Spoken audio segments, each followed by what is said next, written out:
everybody, welcome back to Lucy's Corsetry, and I am in Bath in England, which is extremely exciting, and sitting beside me is Beata Sievi, is that correct? Yes. From Entre Nous. She is a corsetier based in Switzerland, and I am currently wearing one of her gorgeous corsets right here, and you will also see a few other examples of her work on the table. So I'm going to be interviewing Beata today, and I am very excited to take all of you along with us.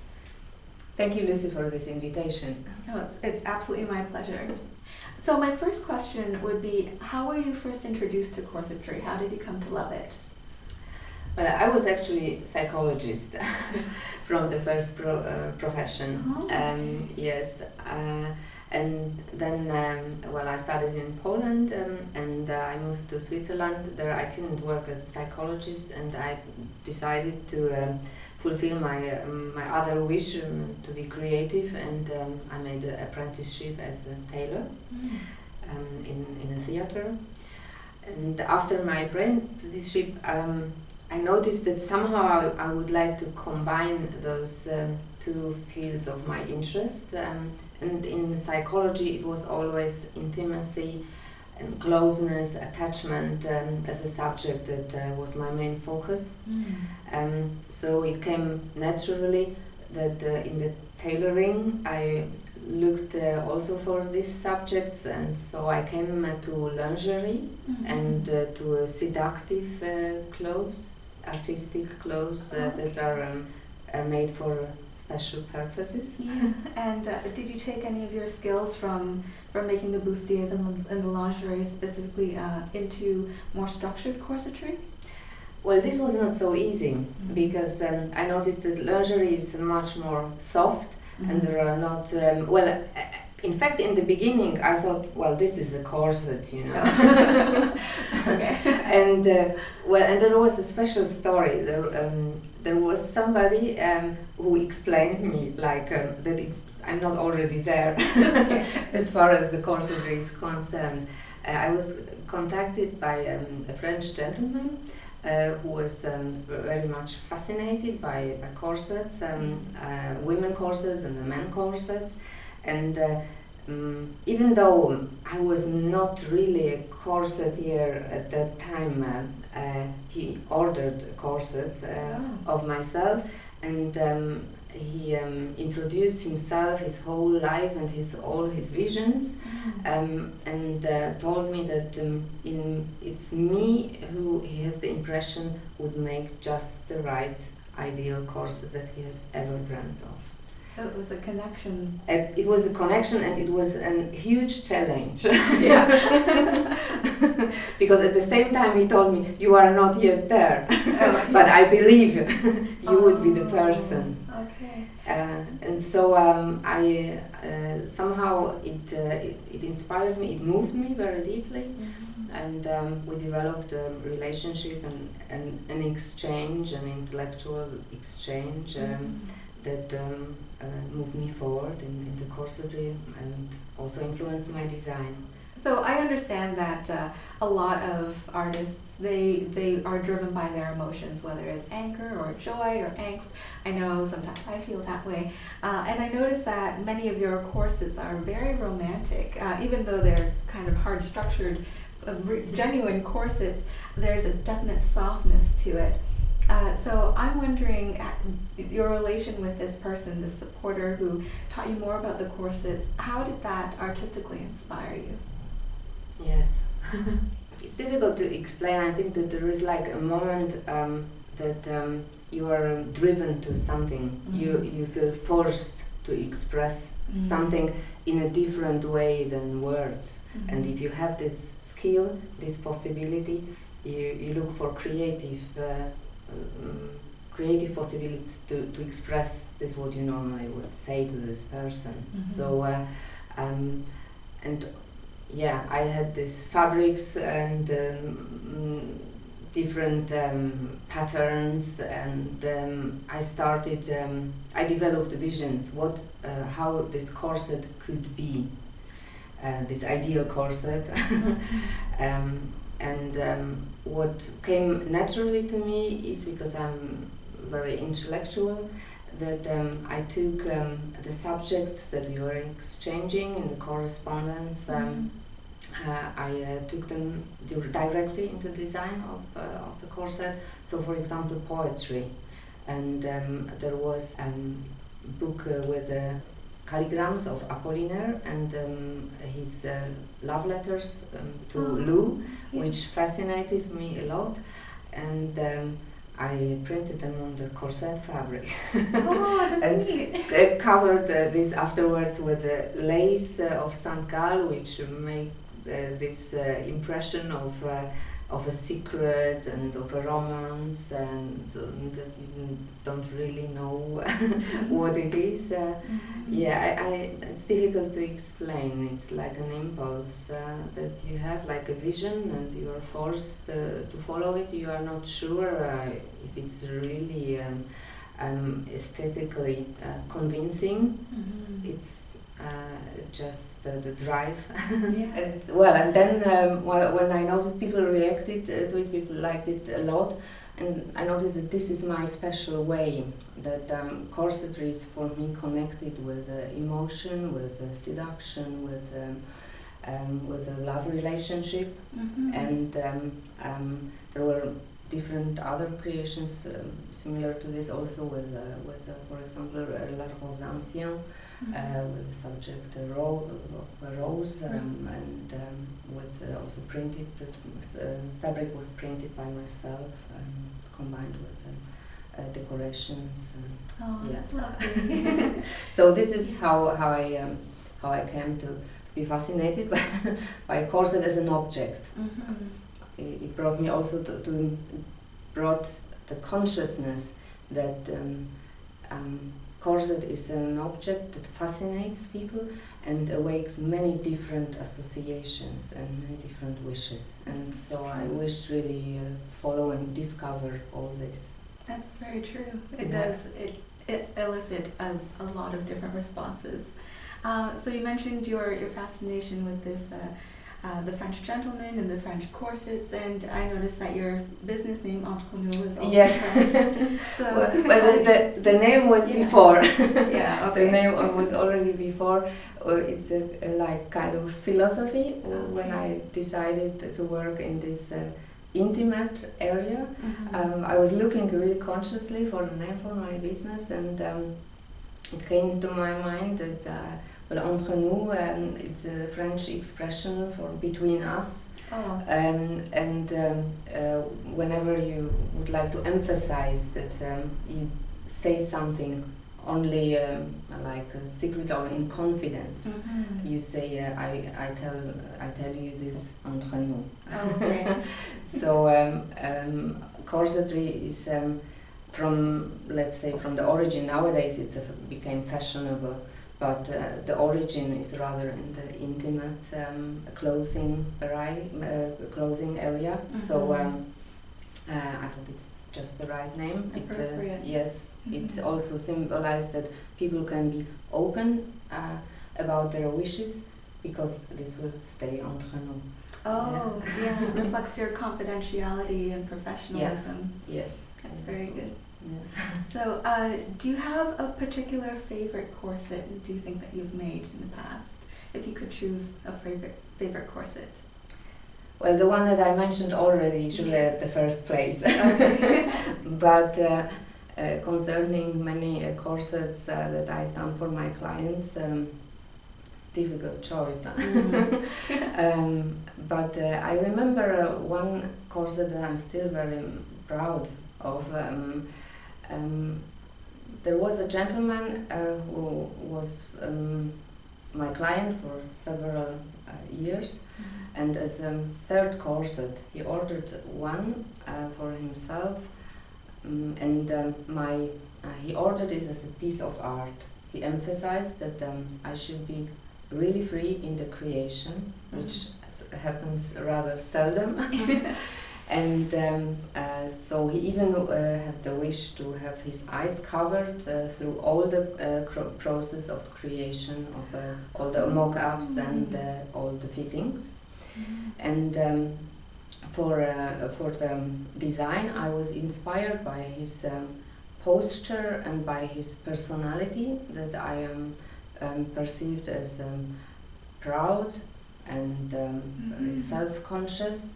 And somehow I came to the vision of a samurai, of a Japanese samurai, and I made researches about ancient Japanese costumes, and so I got inspired for this creation. The name of the corset was Voyage à Yoshiwara, Journey to Yoshiwara.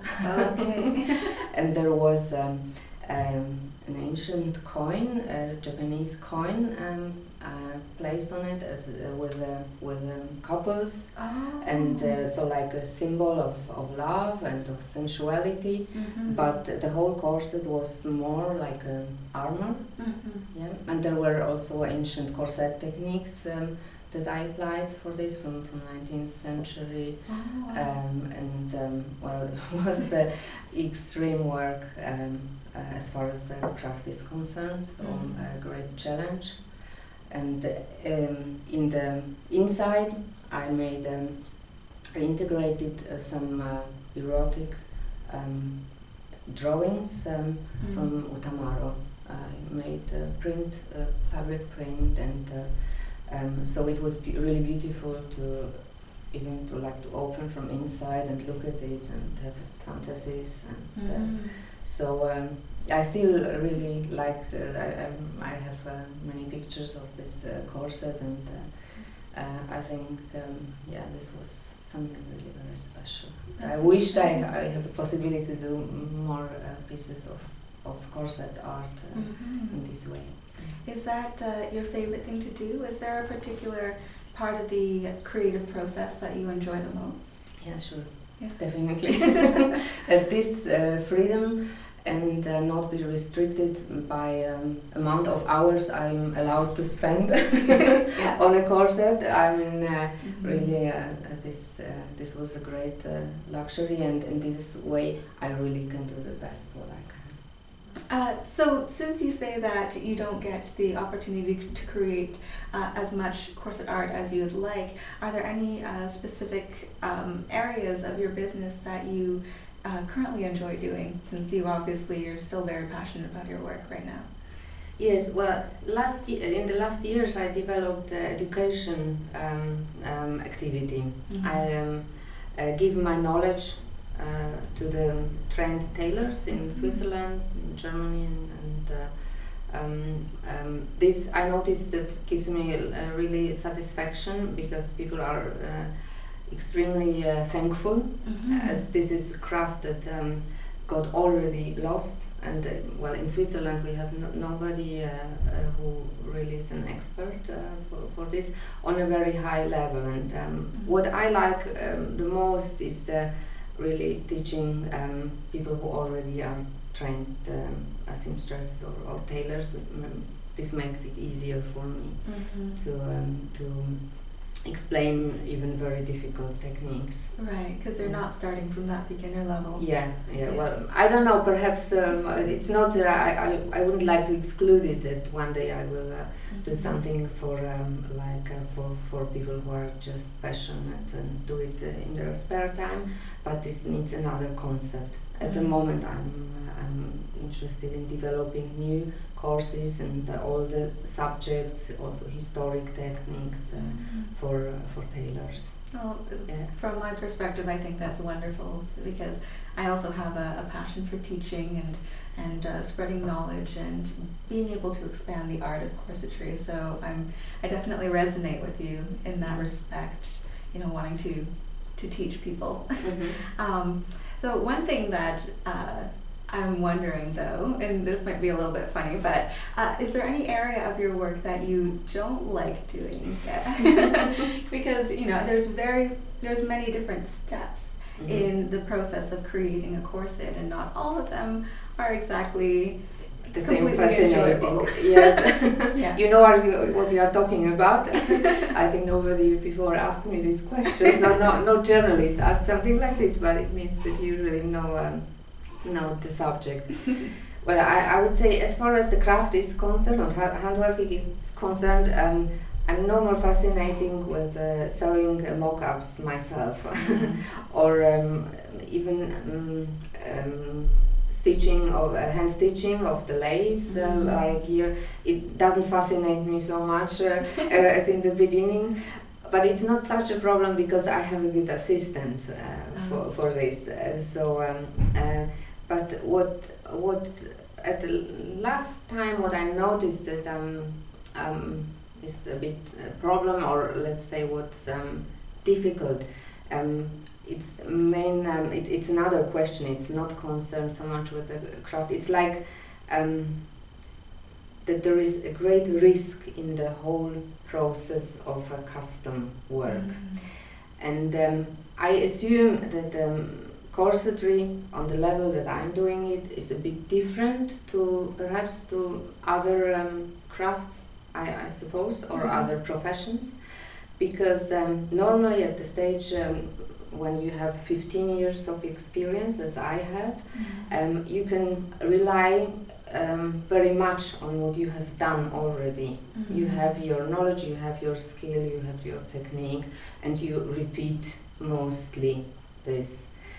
And this, in my profession, this moment of repeating and relying on experience is not so strong, because my creativity and my wish for the perfection brings me all the time to develop things and techniques and to do it a new way. And this is very time consuming, and this concerns also the risk. So I'm never really sure if I can meet the expectations of client and my own expectation. And this I experience as a kind of a tension, in the creative process. So till the very last moment when the client comes, puts her corset on, and I see really, and I'm really convinced that the fit is absolutely perfect and the fabric is smooth and all this. And as you know, we have such a changement of materials also all the time. Like when I started, I could work with the best fabric deliverers from Paris. They closed 2 years ago, so I'm forced to look for new fabrics and experiment with them. And so again, we have this moment of a risk, and I cannot rely on my own experience. So this is problem that I sense at the moment. As I understand, you are one of the most, if not the most senior corsetier, the most experienced within Switzerland. You mentioned you have at least 15 years. 15 years now, yes. Wow. So with so much experience behind you, is there anything that you're looking forward to in the future? Do you have any goals or any particular aspirations for Entre Nous? Yes, well, I'm developing all the time. And there are, I would say, it's not one goal, there are more. There are always more wishes, and in different areas of my business. Well, I'm concerned a lot last time with the trends and what's going on in corsetry, and I noticed that there is, for example, a strong influence of Gothic culture, and I realized that I've never done like a Gothic corset or a steampunk corset.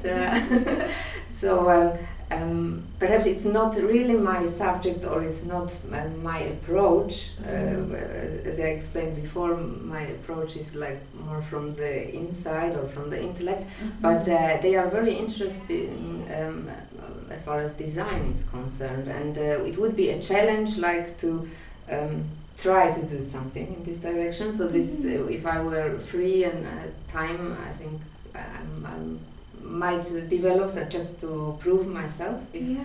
Explore and see if Entre Nous can create a steampunk corset. This would be in this creative area, but Another important question is how could I make my corset more available for more women, for bigger audience, let's say. Because at the moment it's more the custom work and with many adjustments, many fittings, it's a long process, not everybody has so much time. So there are people who would like to have immediately something. And and the corsets, at the moment my clients order the corsets more for official occasion, like for they associate it with prestige, with big events and with the self-representation. But my origins, when I think about the beginning, are more in the intimate area. And corset is also a object of seduction. But I don't really develop design for like lingerie corset. I didn't have time. I mean, because the wishes of the clients were rather different. But it's still I'm still concerned about it. If I possibly could develop like a ready-made limited edition of a very precious, very seductive corsets for intimate use. And the third thing I wish or would be have a time to write a book about all what I know about corsetry, but mainly about the way how I'm making corsets with beautiful pictures, inspiring and sensual, to show the beauty of this craft. That would be wonderful. There's, in my opinion, there can never be too many books on corsetry. I hope once to find somebody who would support this project. Thank you for sharing with us a bit about what you do and letting us, I guess, into your special world about Entre Nous and your exquisite corsetry. I have had such an amazing time this past weekend spending some time with you and looking at your corsets and trying some on. So it was really an honor. Thank you so much. Thank you, Lucy. And if anybody would like to learn more about your corsetry, where can they find you? I have a blog called Beata Sievi, and I also have a blog for corset making. This is called du corset Entre Nous. Okay. So I will put some links down in the description below the video where you can find these different websites. And once again, thank you so much, Beata. And we will see you all in the next video. Bye.